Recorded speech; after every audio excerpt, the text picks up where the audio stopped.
Don't throw away coffee grounds. This is what happens to your soil after 30 days. Every single day, roughly 150 million Americans brew a pot of coffee and dump the leftover grounds straight into the garbage. Gone. Forgotten.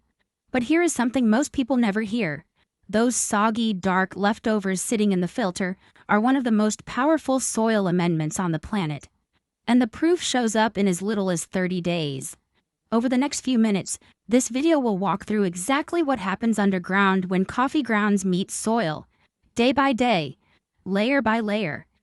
There will be a myth that needs smashing, a biological drama most gardeners have never witnessed, a list of plants that absolutely hate coffee, 3 proven methods that actually work, and 1 surprise benefit that could save an entire garden from destruction. Some of this information has been passed around wrong for decades. Time to set the record straight. 1. The great acidity myth. The biggest lie in backyard gardening. Here is a question worth asking. How many gardening rules floating around the neighborhood are actually true? For years, maybe decades, gardeners have warned each other. Coffee grounds are too acidic. They will burn your plants. Stay away. It sounds reasonable. Coffee itself is acidic enough to upset a sensitive stomach. So the grounds must be dangerous too, right? Wrong. And this is the part almost nobody explains properly. The acids in coffee, chlorogenic, citric, acetic, are water-soluble, every single one of them.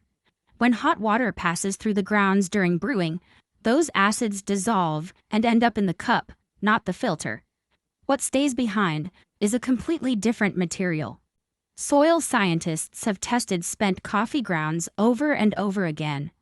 The pH consistently lands between 6.5 and 6.8, almost perfectly neutral. That is the sweet spot where the vast majority of garden plants thrive. So no, tossing used coffee grounds into a garden bed will not create an acid bath. It will not magically turn ordinary soil into blueberry heaven. That old warning leaning over the backyard fence. It was never based on science. It was based on assumption. And assumptions have been holding good gardeners back for far too long. But correcting a myth is only the beginning. What actually happens when those neutral, nutrient-packed grounds hit the dirt? That story starts on day 1, and it gets dramatic fast. 2. The 30-day underground transformation. Most people picture soil as dead, quiet dirt. Nothing could be further from the truth. Beneath every garden bed, billions of living organisms are working around the clock. And when coffee grounds arrive, the entire underground community shifts into overdrive. Think of it less like a battlefield and more like a massive construction site that just received a truckload of raw material. Days 1 through 14. The frenzy begins.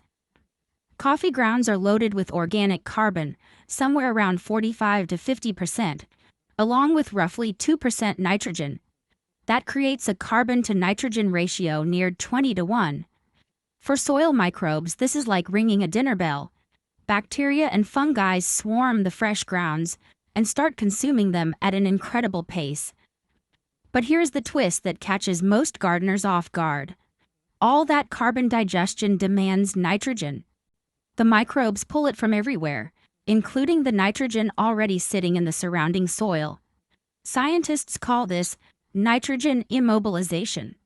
And it explains why plants sometimes look a little pale or yellow in the first 2 weeks. Do not panic. This is temporary, and it is completely normal. Something else might appear during this phase. A white, web-like mold spreading across the surface of the grounds. The instinct is to scrape it off. Resist that urge. That white growth is a colony of beneficial fungi, organisms like trichoderma, doing exactly what they are supposed to do, breaking down the tough fibers in the coffee. Here is the part that should make every gardener sit up straight. As these good fungi settle in, they actively suppress dangerous soil-borne pathogens, Pythium, Fusarium, the kinds of organisms that cause root rot and kill plants from below. The coffee grounds are essentially building the soil's own immune defense. Days 15 through 30. The payoff arrives. By the third week, the frenzy slows down.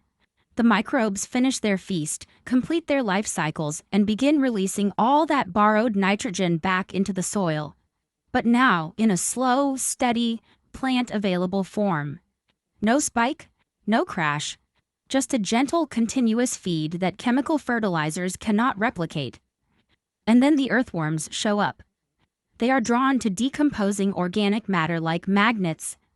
They eat the spent grounds, tunnel through compacted layers, and leave behind what soil scientists consider the gold standard of natural fertilizer: worm castings. These castings neutralize heavy metals and deliver nutrients in a form roots absorb effortlessly. By day 30, the physical change is unmistakable. Soil that was hard, dense, and compacted becomes loose, airy, and sponge-like. Water retention jumps, roots stretch deeper, air circulates freely. One simple kitchen habit, saving coffee grounds, has quietly remodeled the garden from the inside out. But before anyone rushes to spread grounds across every bed, there is something important to know. Not every plant wants this gift, and a few will actually suffer because of it. 3. The danger zone: plants that want nothing to do with coffee. Here is a fact that rarely makes it into casual gardening advice. Caffeine is a natural poison. The coffee plant did not evolve to produce caffeine for human enjoyment. It produced caffeine as a chemical weapon, an allelopathic compound designed to contaminate the surrounding soil and prevent competing seeds from ever sprouting. Brewing removes most of the caffeine from the bean, but a meaningful amount stays locked inside the spent grounds. And that residual caffeine creates real problems for certain plants. First and most important, never apply coffee grounds near freshly planted seeds or young seedlings. The caffeine can interfere with cell division at the root level, stunting growth or stopping germination entirely. Grounds belong around mature, well-established plants, not tender starts. Second, there is a whole family of plants that will outright reject this amendment. Mediterranean herbs, lavender, rosemary, thyme, oregano, evolved in dry, rocky, alkaline conditions. They despise excess moisture. Coffee grounds hold water like a sponge, and for these drought-adapted herbs, that means suffocating root rot. Asparagus is another sensitive crop. It demands deep, well-drained, alkaline soil. The dense, moisture-holding nature of coffee grounds works directly against what asparagus needs to produce strong, appetizing spears. Geraniums also struggle. They are highly sensitive to caffeine and will show stress quickly when forced to share their root zone with coffee residue. The lesson is straightforward. Understanding what a plant actually needs matters more than good intentions. The best gardeners do not treat every bed the same way. They study. They observe. They match the amendment to the plant, not the other way around. So for the plants that do welcome coffee grounds, now that you know what is the right way to apply them, that is where most mistakes happen, and where the next section comes in. 4. 3 proven methods that actually work. There is a common mistake that even experienced gardeners make: piling a thick layer of wet coffee grounds directly around the base of a plant and calling it done. This backfires badly. As those fine grounds dry in the sun, they lock together and form a hard, water-repellent crust, a shell that blocks rainfall, suffocates roots, and does the exact opposite of what was intended. The solution is simple. Pick one of these 3 tested methods and stick with it. Method 1. The scratch-in. This is the easiest approach, and it works beautifully with a light hand. Take used, still damp grounds and scatter them in a thin, even layer over the soil surface, no thicker than 1/4 inch to 1/2 inch. Then, with a hand rake or just bare fingers, gently work the grounds into the top inch of topsoil. Finish by covering the area with a light layer of organic mulch, wood chips, dried leaves, straw, to prevent any crust from forming. That is it. 5 minutes of effort. The soil microbes handle the rest. Method 2. The compost route. For gardeners who want maximum nutrient value with zero risk, composting the grounds first is the safest path. Coffee grounds are an excellent green material, high in nitrogen, and perfect for heating up a compost pile. But there is a critical ratio to respect. Coffee grounds should never exceed 15 to 20% of the total pile volume. Too much overwhelms the compost worms and microbes, turning a healthy pile toxic. The key is layering. Alternate grounds with plenty of browns, like dry leaves, straw, or shredded cardboard. Over a few months, the heat and microbial activity will completely break down the caffeine and tannins. What remains is a dark, crumbly, nutrient-rich amendment that every plant in the garden will welcome. Method 3. The overnight brew.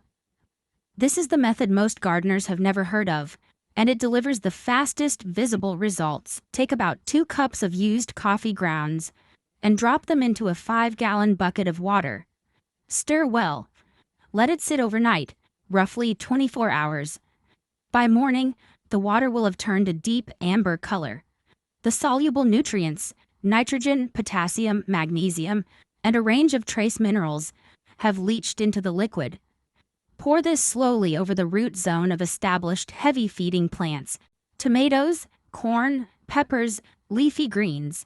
Because the nutrients are already dissolved, the plant roots can absorb them almost immediately. No waiting weeks for microbial breakdown. For a tired, pale plant that needs a gentle lift, this overnight brew is one of the most effective tricks in organic gardening.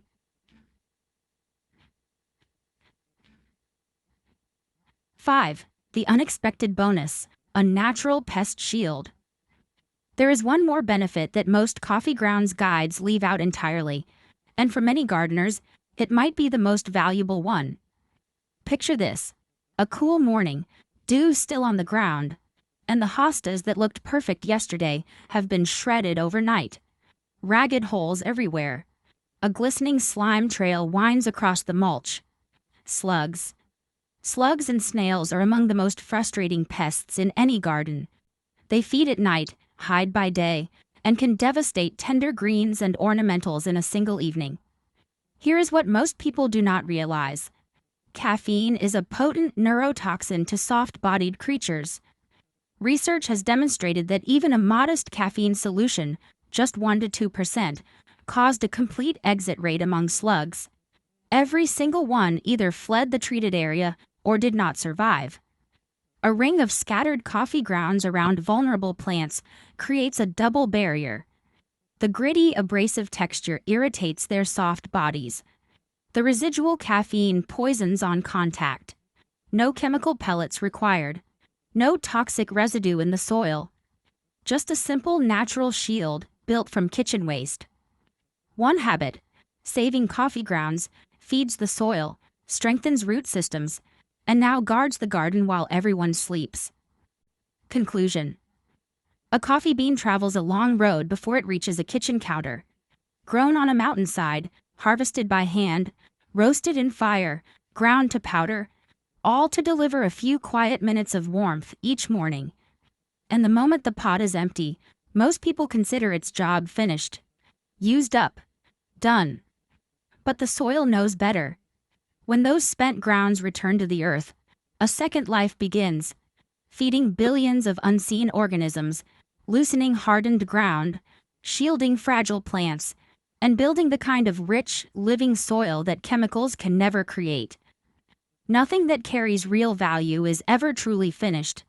Not the grounds, not the gardener. If this video changed the way coffee waste looks from now on, pass it along to someone who would appreciate it. A fellow gardener, a neighbor, or anyone who deserves to know that the best things in life often come from what others throw away. Until next time, keep those hands in the dirt and stay rooted in grace.